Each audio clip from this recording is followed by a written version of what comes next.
I enjoy being with the elephants. Sometimes it doesn't feel like I'm working. I feel like I'm just relaxing with the elephants. Just because they're very calm, they're very polite, they're very intelligent. It is much, much better to work with the elephants than with human beings. Spending a day with the elephant is good than spending a day in town. Emotionally, they're identical to us. In many ways, they're better than us. If humans can live like elephants, then you will never hear these wars and enmities between people or nations. This world will be a very nice place to live in.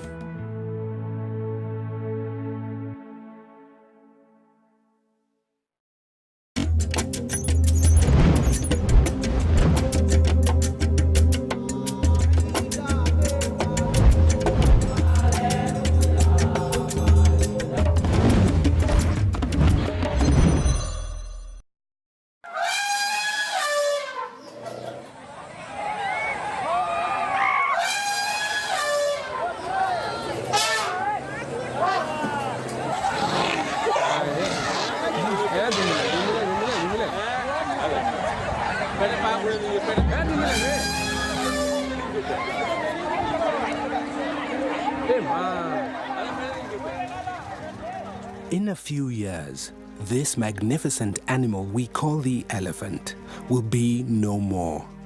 But there are a few men and women in East Africa working tirelessly to ensure that this day is delayed or that it never arrives.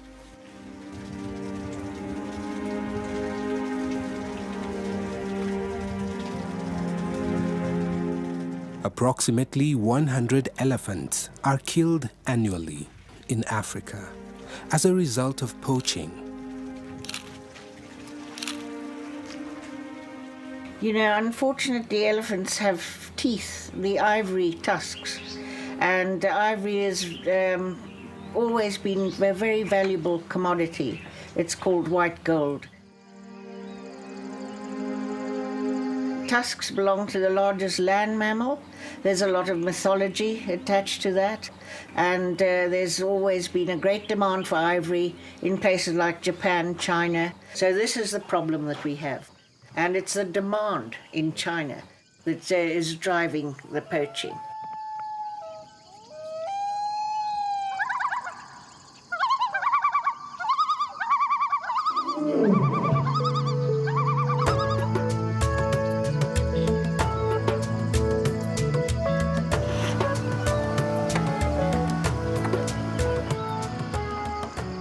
I'm Daphne Sheldrick.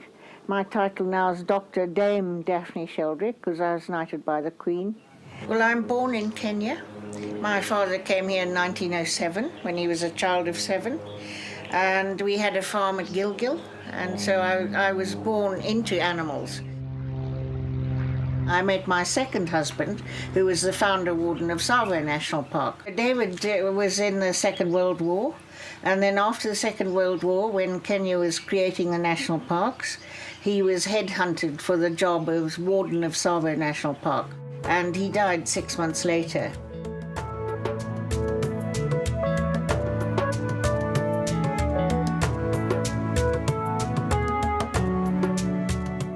Daphne Sheldrick founded the David Sheldrick Wildlife Trust in memory of her late husband, and it was the first of its kind anywhere in the world to rear orphaned elephants.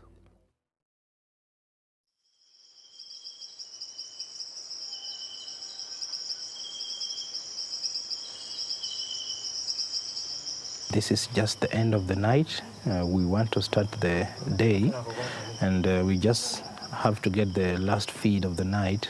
So the elephants are ready, are waiting for their milk. We feed them every 3 hours, day and night.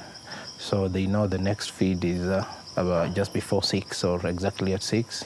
And we are almost at 6, so they're waiting for the milk. Each elephant has got one keeper.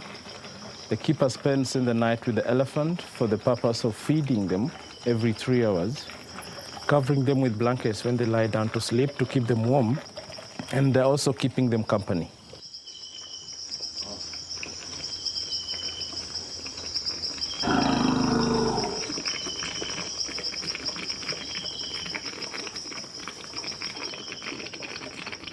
My names are Edwin Lusichi.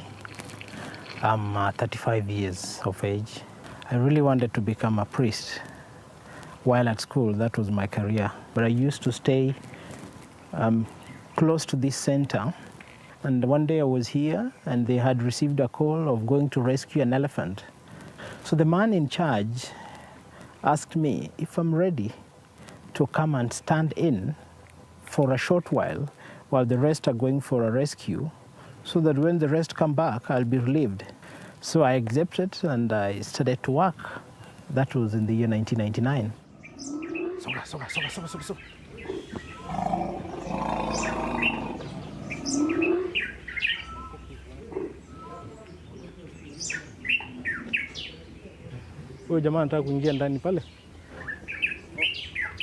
In the first place, it was a job for me. Because when I came here, I was in need of a job. But later on, it changed. It's a passion. I love it. I like it. It's no longer a job, because for me, I enjoy being with the elephants. Sometimes it doesn't feel like I'm working. I feel like I'm just relaxing with the elephants. Just because they're very calm, they're very polite, they're very intelligent. It is much, much better to work with the elephants than with human beings.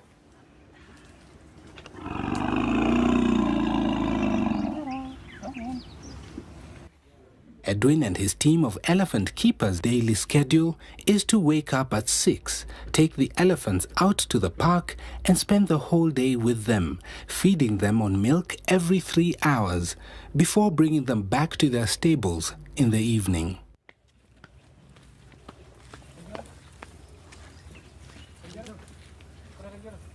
Come on, Kanjoro, come. As a keeper, you have to love the animals. If you don't, the animals will not love you and you can't work with them. Elephants are very clever, they're very intelligent. They can tell who loves them, who does not. And if you don't love them, they're very selective. They can decide not to associate with you.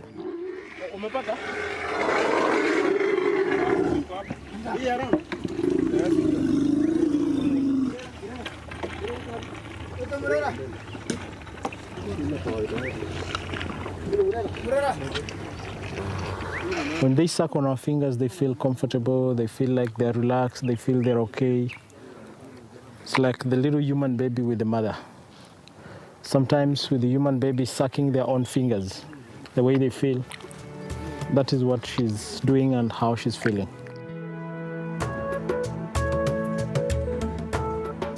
With all the orphans being milk dependent, Edwin and his team of elephant keepers have prepared a formula using a powder with warm water to mimic the natural milk from the mother they would have had in the wild.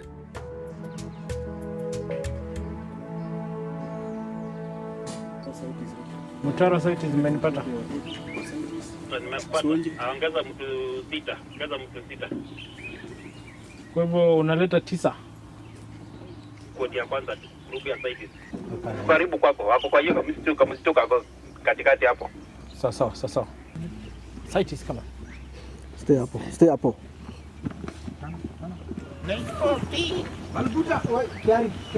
Kiari ndio. Wewe. Kama on Shagbi. Wewe.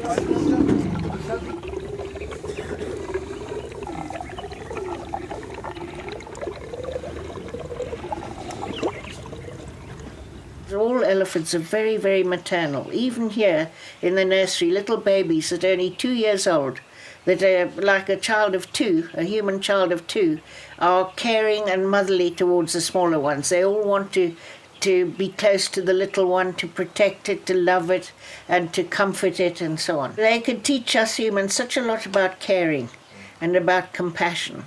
You know, they have all the best traits of humans and not many of the bad.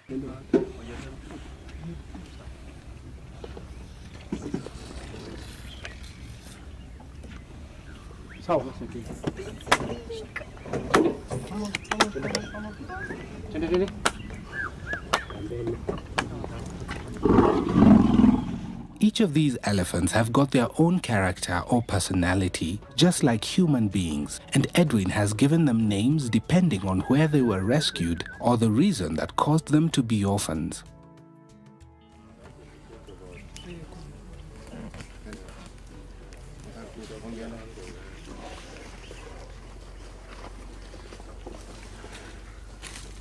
Come on, Cites.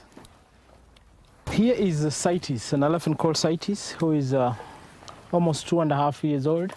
He's an elephant that reminds us of the ban on the trade on ivory, because this baby was found on this same day when Cites, the treaty, successfully managed to ban the trade on ivory for 3 years. And we had to give this name, we had to name this elephant after this treaty because it was a big success for the sake of all the elephants. She's very, very cheeky. She's sometimes mischievous. She wants to investigate around. She wants to find who you are. Sometimes she wants to cause problems.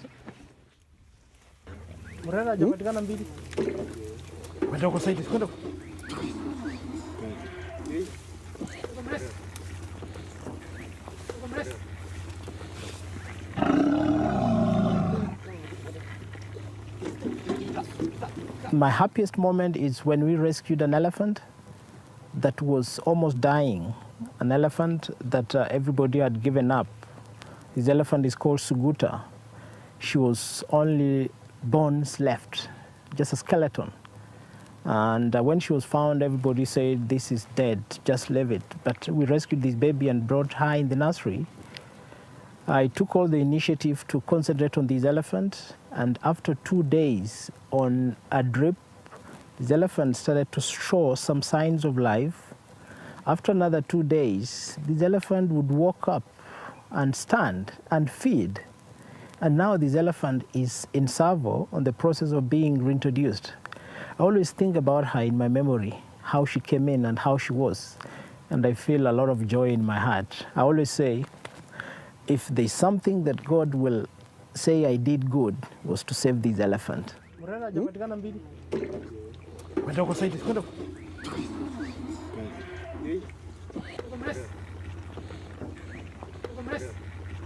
When you raise elephants, you have to replace the family that they've lost with a human family, and there must be enough people to represent a family so that they walk with the elephants just as they would in a herd of other elephants. The humans replace the family, and a different keeper will be sleeping with each elephant every night, so they don't get too fond of one person. That's a mistake I made with the first elephant I raised. It became too attached to me, and when I had to leave it, because my elder daughter was getting married and I had to organise the wedding in Nairobi, that little elephant died of a broken heart.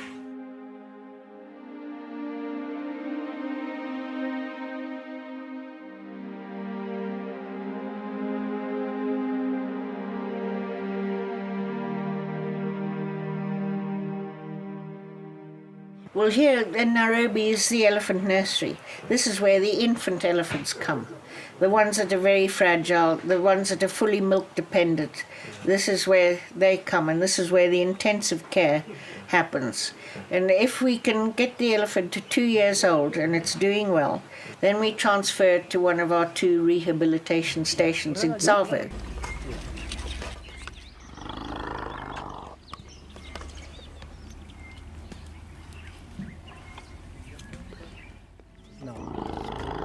Just like ours. As night falls, Edwin and his team know very well that they have made a positive impact in the future of these infant elephants, in readiness for their reintegration back to the wild at Tsavo National Park.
This is Tsavo National Park that houses the David Sheldrick Wildlife Trust Voi unit, responsible for reintegrating orphaned elephants who have graduated from the nursery based in Nairobi back to the wild.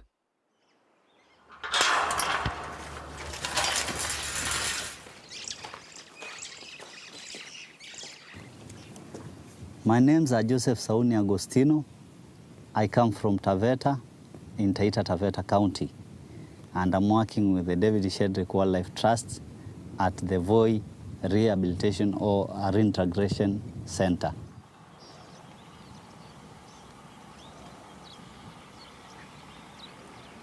Tsavo National Park is the largest park in the world, covering 4% of Kenya's total land area and home to herd upon herd of wild elephants.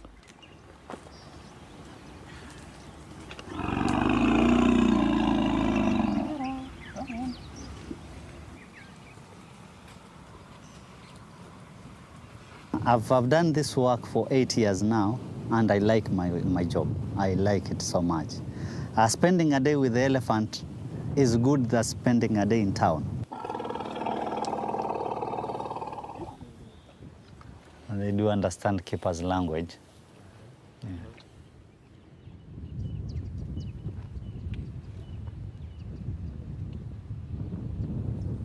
Es lempote is a greeting. You just want to say jambo and also get the smell.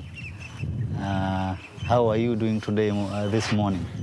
And then she's fine with that. Well, these elephants are all rescued from all parts of the country, and they're usually found by tribal people or by Kenya Wildlife Service. The mother's been shot for ivory, and the orphan is an orphan. Now, the elephant family will look after a baby to the very best of their ability, but there are not very many females that are lactating that will have enough milk to be able to nurture 2 babies. And no mother elephant will jeopardize the survival of her own calf to actually feed an orphan. To an elephant, the family is all important, as indeed it is to humans. And one has to always think of elephants in a human way. Emotionally, they're identical to us. In many ways, they're better than us. As the day continues and temperatures in the park soar above 30 degrees, the orphaned elephant family, led by their matriarchs, Lesanju, make their way into the park. Already dozens of wild elephants make their way across the park in search of water and pastures. The keepers, led by Joseph, are toe-to-toe with the elephants, watching their friends feed as they interact with their wild colleagues.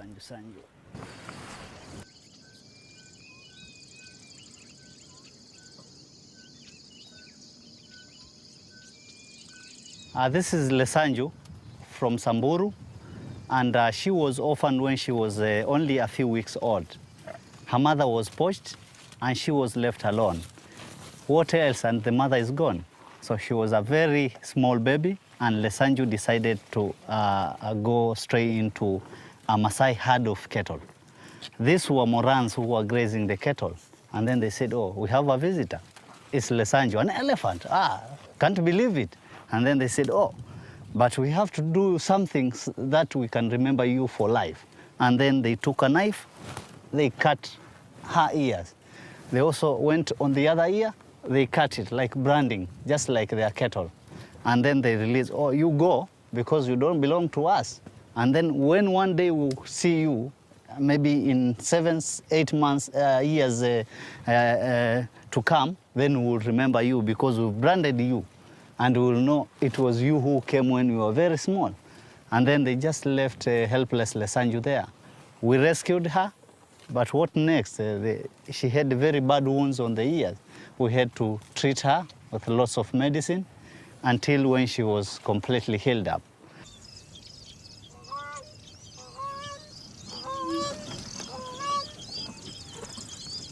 Working with the elephant is not an easy thing. I remember there's a day when we were with the elephants moving into the field, and then we encountered lions. And then now the lions were already, they wanted to attack us.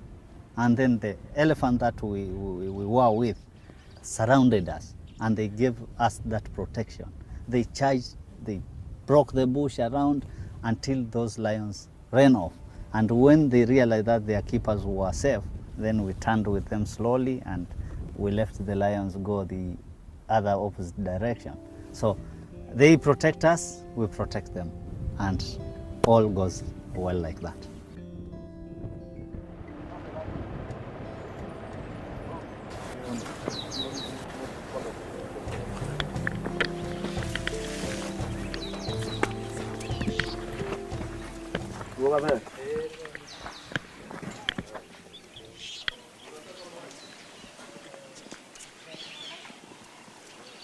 On the other side of Tsavo National Park lies Ithimba Unit.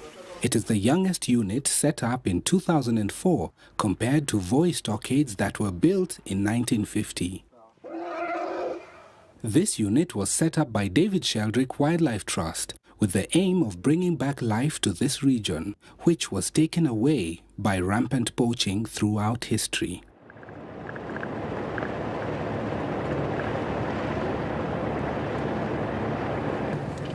India Tango Sierra One Mobile. Sierra One endelea. Huko umekuwa namna gani, malisho imekuwa poa? Malisho ni sawa, malisho ni sawa. My name is Benjamin and I'm working with the David Sheldrick Wildlife Trust. My home area is Makueni, and here we are at Ithumba.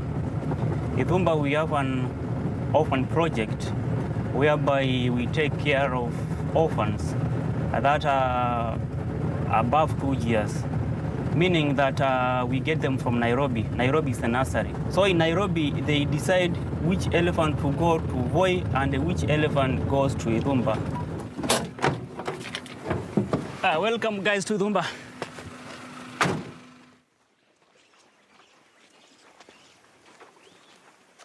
Benjamin is in charge of this unit, and part of his responsibility is to provide the orphans, the ex-orphans and wild elephants with water drawn from the borehole. This helps Benjamin and the team of elephant keepers to monitor the state of the elephants and know which elephants are missing and which ones have wounds caused by poisonous arrows. The orphaned elephants also act as ambassadors in bringing back wild elephants to this water trough.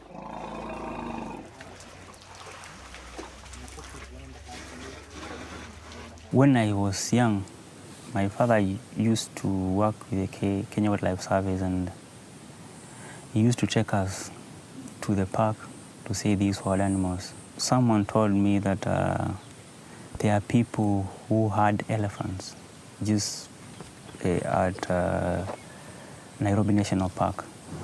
So the next morning I went to the Sheldrick headquarters, and I found out there were other people who had come to try. The manager, that time, she didn't know the criteria to use in selecting all these guys. I was just given a job by the elephants that were there that time. And I remember one of them was Yata and Molika, those who have babies, and I'm with them here right now. So I do feel happy for those elephants because they were among those who chose me at that time, back in 2000.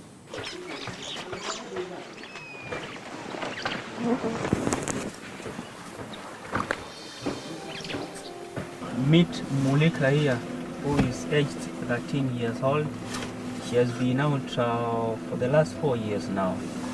And lucky enough, she has got a wild-born baby from a wild bull, showing how successful the project has been.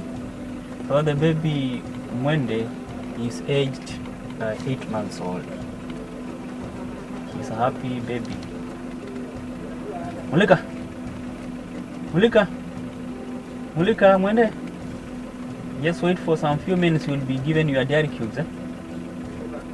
Mulika!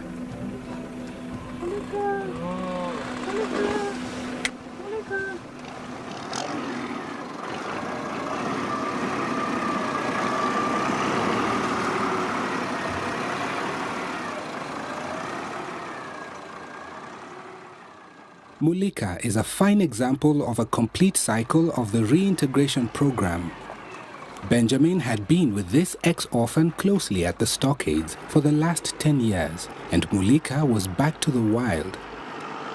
Unfortunately, she was shot with a poisoned arrow in a bid to poach her tusks. But Mulika successfully escaped to seek help at the hands of the keepers.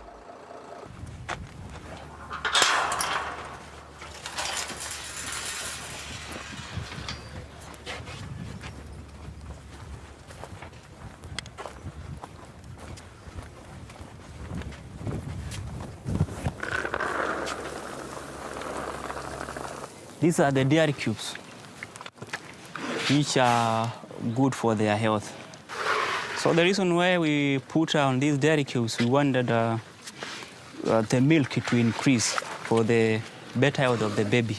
The problem started when she was arrowed. She came with an arrow wound, and the arrow was poisoned. And you know, when the poison enters into the bloodstream, it makes the blood to clot. So if the blood clots, then there will be no more production of the milk of the baby. So that's the reason why we decided to put on these treats, so that at least the blood circulation can increase. And by so doing, the milk will also increase for the baby. With the orphans, you know, they come all over Kenya from different parts. And when they come in one area, like when they are brought to Idumba, they just stay like elephants, like one family. And when they leave the human family and they join the world elephants, they will not say, you have been living with people, so we will not accept you into our territory. So they are accepted and they are taught what they need to learn concerning the world.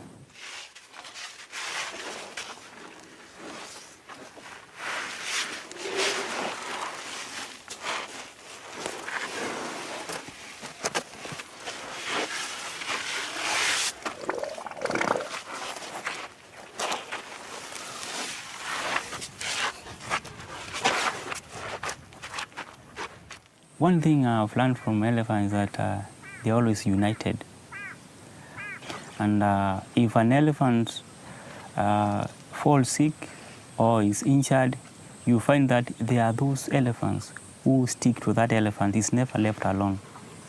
And when an elephant gets stuck somewhere, I've seen several cases where these elephants, they come and try to help that elephant to come back to its feet. So it has been interesting to work with these elephants. So if humans can live like elephants, then you will never hear these wars and enmities between people or nations. This world will be a very nice place to live in.